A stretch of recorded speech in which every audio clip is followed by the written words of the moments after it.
va Cyril, ouais. Non sans quelques difficultés, la bâche a finalement été levée pour dévoiler ces deux totems jaunes. C'est très réussi parce que tous les symboles du département y sont.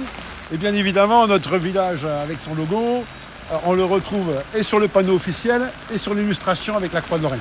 Ah, magnifique. Ça vous satisfait? Ça me satisfait. C'est précisément ici, à l'entrée de Colombey-les-Deux-Églises, que se jouera le final de la 8e étape du Tour de France 2024. Et le département a souhaité marquer le coup en matérialisant cette ligne d'arrivée virtuelle.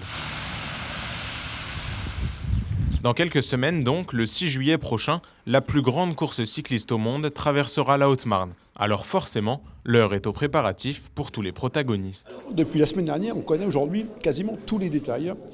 Quand je dis les détails techniques, en dehors de l'horaire bien sûr, mais aussi les espaces qui nous sont disponibles, qu'est-ce qu'on doit réellement organiser, qu'est-ce qu'on doit distribuer, le nombre de personnes qu'on va essayer d'accueillir. Donc à partir de là, le lundi 6, on va faire la première réunion avec la population, on va faire la synthèse de tout ce qui va être fait et tout ce qu'il nous reste à faire. On a déjà des idées, bien évidemment, et donc on va préparer tout ça pour rentrer dans la partie opérationnelle. D'autant que le défi est double avec le passage de la flamme olympique quelques jours plus tôt. C'est vraiment un coup de projecteur inespéré pour le département, donc il faut qu'on soit à la hauteur.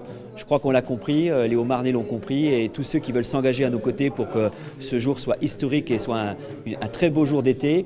Donc ça fait une grosse organisation, on n'a pas l'habitude, donc on s'y prend suffisamment tôt. Mais on sera prêt, comme je l'ai toujours dit, on sera prêt pour ces deux événements historiques pour le département. Ce jeudi, le conseil départemental a également présenté son partenariat avec le syndicat départemental Énergie et Déchets 52. Aujourd'hui, l'organisation d'un tel événement ne peut être pensée sans le prisme de l'environnement. Mon besoin est de collecter tel type de déchets et j'ai besoin de tel volume. C'est un défi parce qu'on n'a jamais eu à gérer une organisation de cette dimension-là. Il y a une ambition collective que cette étape du Tour de France soit une réussite. Je dirais mettre en valeur notre territoire et toutes ces ambitions environnementales qu'on a pu aborder ce jour font partie des défis à relever. Et il y a une véritable envie chez nous, aux côtés du département, aux côtés de l'organisateur, de pouvoir pleinement réussir cette journée.